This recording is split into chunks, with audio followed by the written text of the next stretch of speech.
बहुत समय पहले की बात है। चंदनपुर नामक गांव में एक इरफान नाम का हैदराबादी बिरयानी वाला रहता था, जहां पर लोगों की भीड़ लगी रहती थी। उसकी बिरयानी पूरे गांव में फेमस थी। गांव में ऐसा कोई घर नहीं जहां पर उसकी बिरयानी नहीं जाती थी। लोग दूर दूर से उसके ठेले पर आते थे और बिरयानी खाते थे। पर एक दिन आज का मौसम बहुत सुहावना है कविता। मैं सोच रहा हूँ कि आज बाजार से कुछ खाने को लाऊं, पर क्या लाऊं मेरे समझ में नहीं आ रहा है।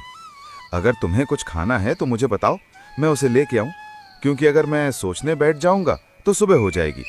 इससे बढ़िया है कि समय रहते तुम बता दो, नहीं तो मेरा मूड भी बदल सकता है। अरे उसमें बताने की क्या बात है। तुमको पता होना चाहिए कि जब भी आप बाजार जाते हैं तब मैं क्या मंगवाती हूँ। रोज रोज बताना पड़ेगा मुझे।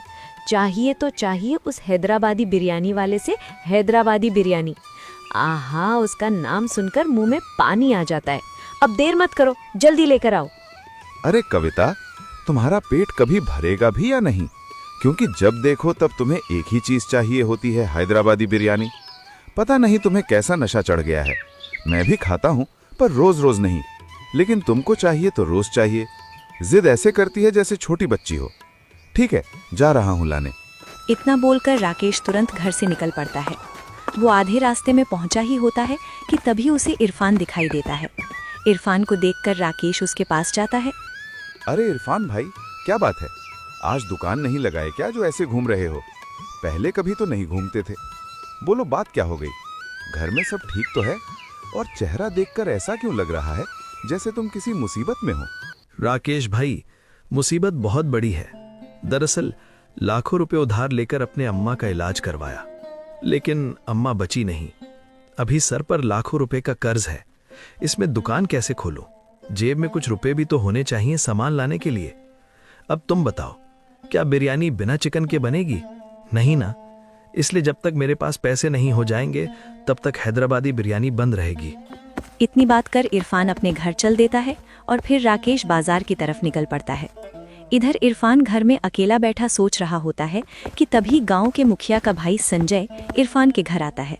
सुनो इरफान भाई, आपने दुकान क्यों बंद कर दी है?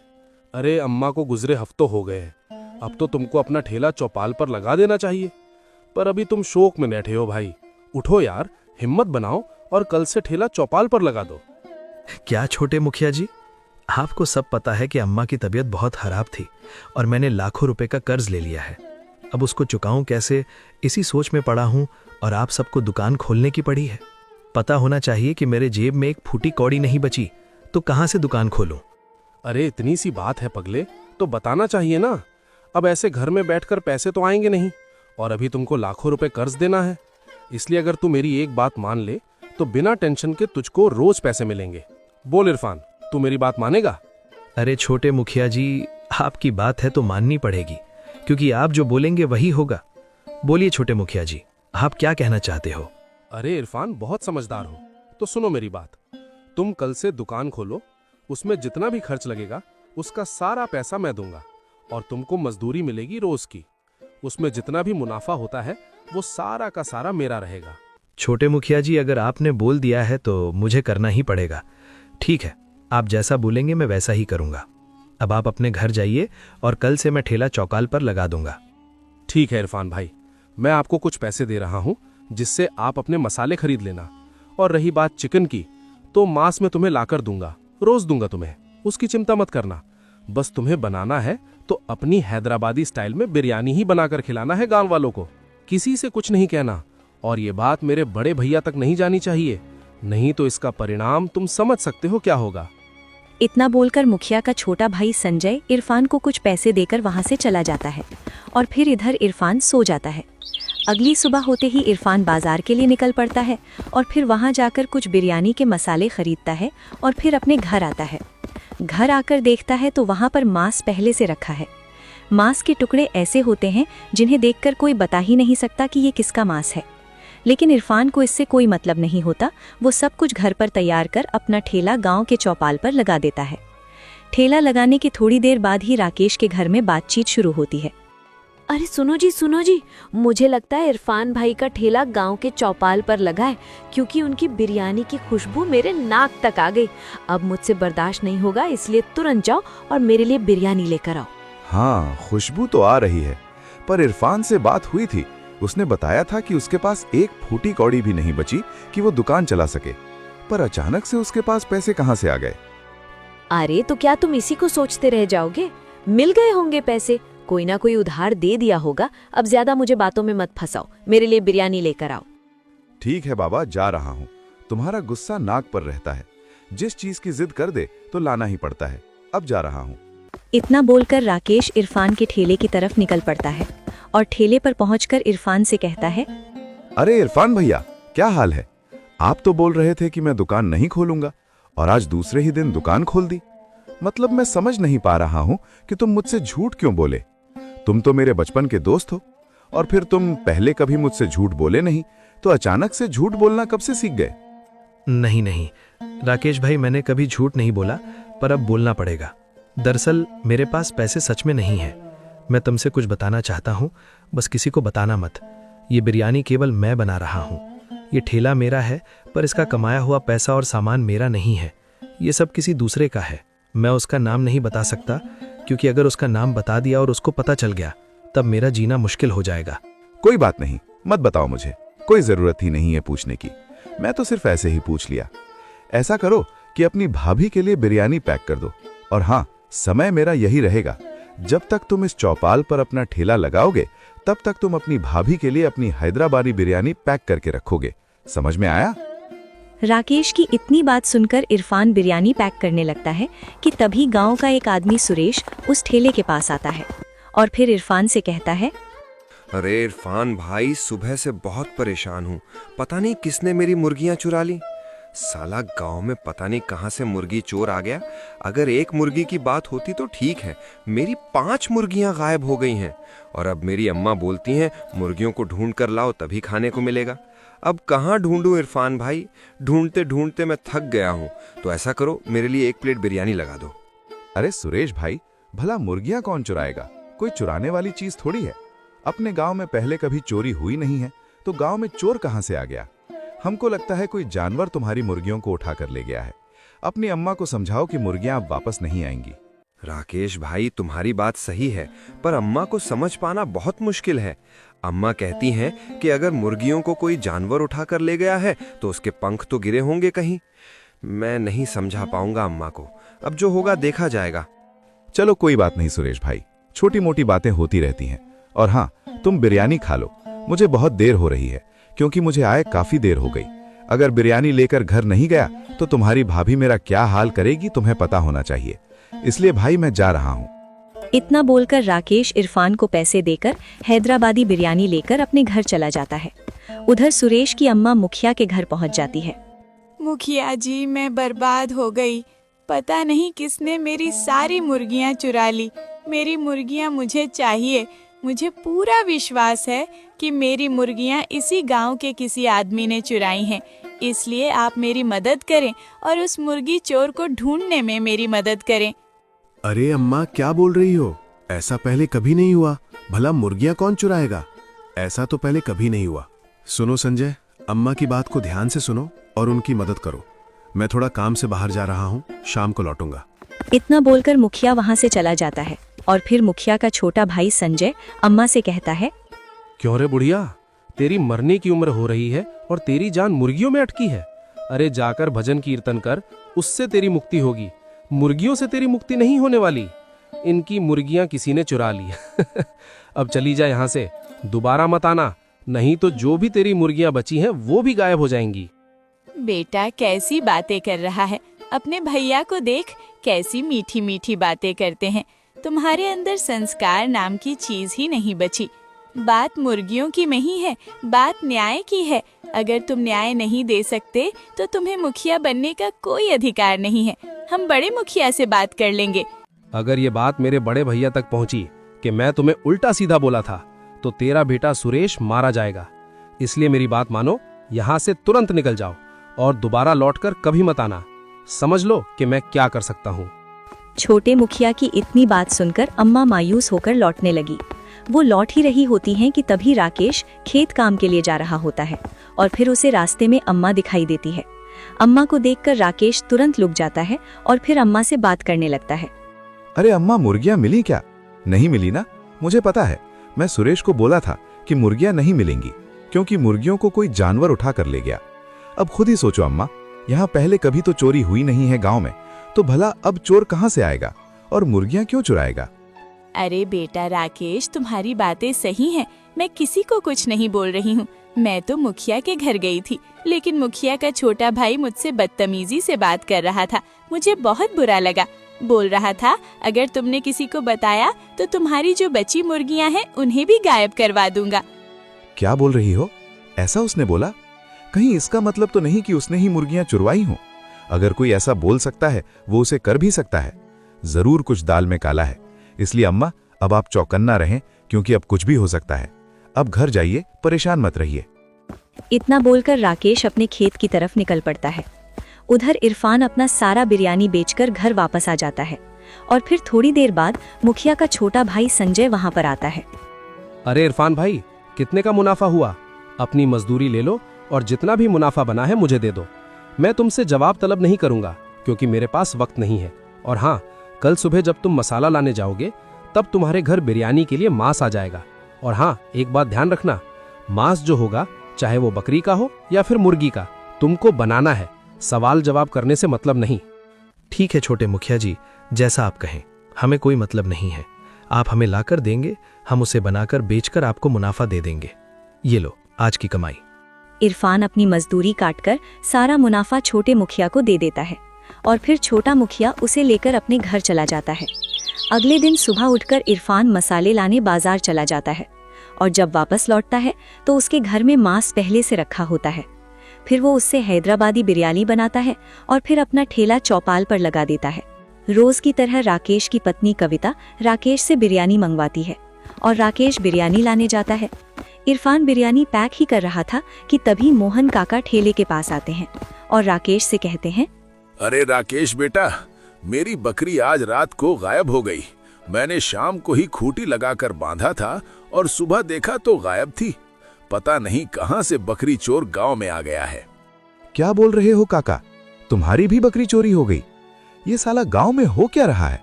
जब देखो तब चोरी हो रही है। कल सुरेश की मुर्गियां चोरी हुई, आज आपकी बकरी चोरी हो गई। अब तो मुखिया के पास चलना होगा। सुनो इरफान भाई, बिरयानी बाद में ले जाएंगे, पहले मुखिया के घर चलते हैं। काका चलो पहले सुरेश के घर और फिर तीनों लोग मुखिया के घर चलेंगे। इतना बोलकर राकेश और मोहन काका सुरेश के घर की तरफ निकल पड़े और फिर सुरेश के घर पहुंचकर उसे लेकर मुखिया के घर की तरफ निकल पड़े। मुखिया के घर पहुंचकर राकेश मुखिया से कहता है, मुखिया जी नमस्ते। मुखिया जी, गांव में ये क्या हो रहा है? जब देखो तब चोरी हो रही है और चोरी हो रही है तो सिर्फ जानवरों की और पंछियों की। मुखिया जी, पहले चोर नहीं थे गांव में, लेकिन अचानक से चोर कहां से आ गए? कुछ समझ में नहीं आ रहा है मुखिया जी। क्या बात कर रहे हो राकेश? आज क्या चोरी हुआ? कल तो सुरेश की मुर्गियां चोरी हुई थी, पर आज किसका क्या चोरी हुआ? बताओ मुझे, किसकी हिम्मत हुई चोरी करने की? मुखिया जी, आज मेरी बकरी चोरी हो गई। पता नहीं गांव में कहां से चोर आ गए। पहले ऐसा कभी नहीं होता था, पर अब तो बकरी मुर्गी चोरी हो रहे हैं। अगर ऐसे ही रहा तो कुछ भी चोरी हो सकता है। अगर इस पर ध्यान नहीं दिया गया तो बात बिगड़ जाएगी मुखिया जी, इसलिए आप कुछ कीजिए। अच्छा, आप सभी घबराइए मत, मैं कुछ करता हूं। सुनो संजय, अब से गांव वालों की जिम्मेदारी तुम्हारी हुई। तुम 2-3 दिन में चोर को जरूर पकड़ो। इनके साथ रहकर जिस पर भी शक लगे उससे पूछताछ करो और ये काम कल से शुरू कर देना। ठीक है बड़े भैया, आप जैसा कहें मैं वैसा करूंगा। कल सुबह मैं गांव में जाकर चोर को पकड़ने की कोशिश करूंगा। आप निश्चिंत रहें, मेरे रहते हुए गांव में चोर नहीं रह सकता। अब आप सभी घर जाएं और बिना डरे सो जाएं। वो तीनों तुरंत वहां से अपने घर की तरफ लौट ही रहे होते हैं कि तभी सब एक पेड़ के नीचे बैठ जाते हैं और आपस में बातें करने लगते हैं। सुनो तुम दोनों, ये चोरी उसी दिन से हो रही है जिस दिन से इरफान ने दुकान खोली है। क्योंकि इरफान के पास एक भी रुपया नहीं था। वो ऐसे तैसे करके मसाले का पैसा इकट्ठा कर लिया होगा, लेकिन मटन या चिकन के लिए उसे पैसे की जरूरत पड़ेगी। कहीं ऐसा तो नहीं कि वही बकरी और मुर्गियों की चोरी कर रहा हो? हाँ बेटा राकेश, तुम्हारी बात सही हो सकती है। अब चलो उस इरफान के पास, आज उसका ठेला उठाकर फेंक दूंगा। साला बकरी और मुर्गी चोरी करता है और खुद को साहूकार बताता है। चलो मेरे साथ। नहीं नहीं काका, इतनी गर्मी सही नहीं है। उसने मुझसे कहा था कि वो किसी के लिए काम कर रहा है, इसलिए हमें प्यार से पूछना होगा। अगर हम उसकी माँ की कसम खिला दें तब वो सच बता देगा, क्योंकि वो अपनी माँ से बहुत प्यार करता था और अपनी माँ के लिए कुछ भी कर सकता है। इतनी बात कर सभी इरफान के पास जाते हैं और उससे बहुत प्यार से पूछताछ करने के बाद आखिरकार इरफान मुखिया के छोटे भाई संजय का नाम ले ही लेता है। अब राकेश को पूर्ण रूप से विश्वास हो जाता है कि ये चोरी मुखिया का छोटा भाई संजय ही करता है। और फिर राकेश एक चाल चलता है। वो बाजार से एक बकरी खरीदकर अपने घर के सामने बांध देता है और गांव के कुछ लोगों के साथ एक पेड़ के पीछे छिप जाता है। रात होते ही संजय गांव में घुल जाता है और फिर उसे वो बकरी दिखाई देती है। बकरी को देखकर संजय चुपके चुपके उस बकरी के पास जाता है। जैसे ही वो उसे चुराने की कोशिश करता है, वैसे ही गांव वाले उसे चारों तरफ से घेर लेते हैं और फिर उसकी पिटाई करते हैं। सुबह होते ही ये बात मुखिया तक पहुंच जाती है और फिर मुखिया वहां पर आकर उसे कड़ी से कड़ी सजा देता है और गांव वालों से माफी मांगते हुए इरफान के सारे पैसे माफ कर देता है। दोस्तों, अगर आपको ये वीडियो पसंद आई हो तो कृपया वीडियो को लाइक करें और चैनल को जरूर सब्सक्राइब करें। उत्तर भारत के एक छोटे से गांव सोनपुरा में ठंड अपने पूरे जोर पर थी। पौष का महीना चल रहा था। सुबह सुबह कोहरे की मोटी चादर पूरे गांव को ढक लेती थी। खेत, कच्ची सड़कें, पीपल का पेड़, सब कुछ धुंध में ऐसे गायब हो जाता जैसे किसी ने सफेद रुई बिछा दी हो। लोग अलाव के पास बैठकर हाथ सेंकते, मुंह से भाप निकलती और ठंड से दांत किटकिटाते रहते। इसी गांव में रहता था रहीम खान, उम्र करीब 50 साल। सांवला रंग, चेहरे पर झुर्रियां, सिर पर पुरानी टोपी और बदन पर घिसा पिटा सा कुर्ता।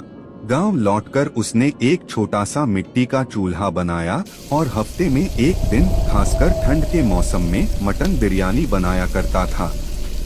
लोग दूर दूर से उसका नाम सुनकर आते थे। गांव के मजदूर, किसान, बुजुर्ग, सबको गरम और पेट भर खाना चाहिए होता है, लेकिन सोनपुरा गांव में गरीबी भी कम नहीं थी। कई घर ऐसे थे जहां 2 वक्त की रोटी मुश्किल से बनती थी। रहीम यह बात अच्छे से समझता था। वह खुद भी गरीबी देख चुका था, इसलिए जब भी वह बिरयानी बनाता तो मन में एक ही बात रखता, कोई भूखा न सोए।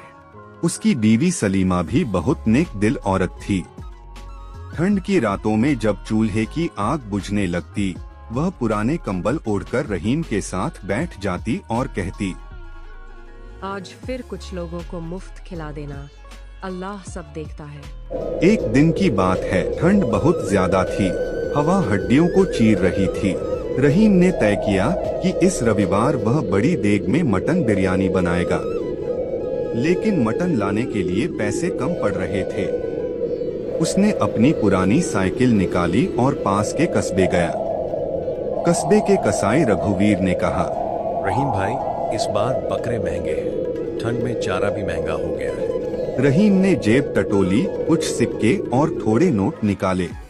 इतने ही हैं भाई, कम दे दो। रघुवीर थोड़ी देर चुप रहा, फिर बोला, तेरी नीयत साफ है, आधा पैसा अभी दे देना, आधा बाद में। रहीम की आंखें भर आईं। भगवान तेरा भला करे। शनिवार की रात से ही तैयारी शुरू हो गई। सलीमा चावल चुन रही थी, लौंग इलायची साफ कर रही थी। रहीम मटन धोकर मसाले में डाल रहा था। अदरक लहसुन की खुशबू पूरे आंगन में फैल गई। अलाव जल रहा था। पास पड़ोस के बच्चे आकर बैठ गए। चाचा, कल बिरयानी बनेगी ना? हाँ बेटा, देर सारी। ठंड में गरम देग और मसालों की खुशबू लोगों के दिलों में उम्मीद जगा रही थी।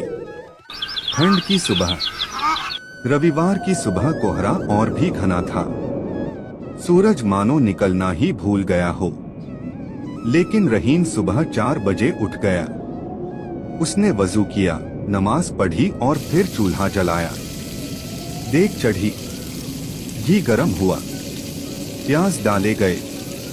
छन छन छन आवाज के साथ ही खुशबू फैलने लगी। मटन डाला गया, मसाले डले। धीरे धीरे गांव के लोग आने लगे, कोई बर्तन लेकर, कोई पत्तल लेकर। कोई पैसे देता, कोई हाथ जोड़कर खड़ा हो जाता। एक बूढ़ी अम्मा आई जिनके पास पैसे नहीं थे। रहीम ने बिना कुछ कहे एक पूरा डोंगा भरकर दे दिया। गांव का प्रधान महेश ठाकुर वहां पहुंचा। मोटा तगड़ा आदमी, गले में मफलर, आंखों में घमंड। उसने कहा, रहीम, तू बिना परमिशन इतना बड़ा खाना कैसे बेच रहा है? टैक्स देगा या नहीं? रहीम शांत रहा। जो हो सकेगा दे दूंगा प्रधान जी, लेकिन गरीबों को खाना खिलाने से नहीं रोक सकता। महेश भड़क गया। देखते हैं, जब बिरयानी तैयार हुई तो महेश की नाक में भी खुशबू गई। ठंड और भूख ने उसका घमंड थोड़ा पिघला दिया। रहीम ने खुद आगे बढ़कर उसे भी एक प्लेट दी। खाइए प्रधान जी, ठंड में गरम खाना सबको चाहिए। महेश ने खाया। पहला निवाला मुंह में जाते ही उसकी आंखें बंद हो गईं। उसे अपनी माँ याद आ गई, जो कभी ऐसे ही चूल्हे पर खाना बनाती थी। उसका स्वर बदल गया। रहीम, माफ कर दे। आज समझ आया कि असली दौलत क्या होती है। रात होते होते देग खाली हो गई, लेकिन किसी का दिल खाली नहीं था। ठंड अब भी थी, पर पेट भरे थे, दिल गर्म थे।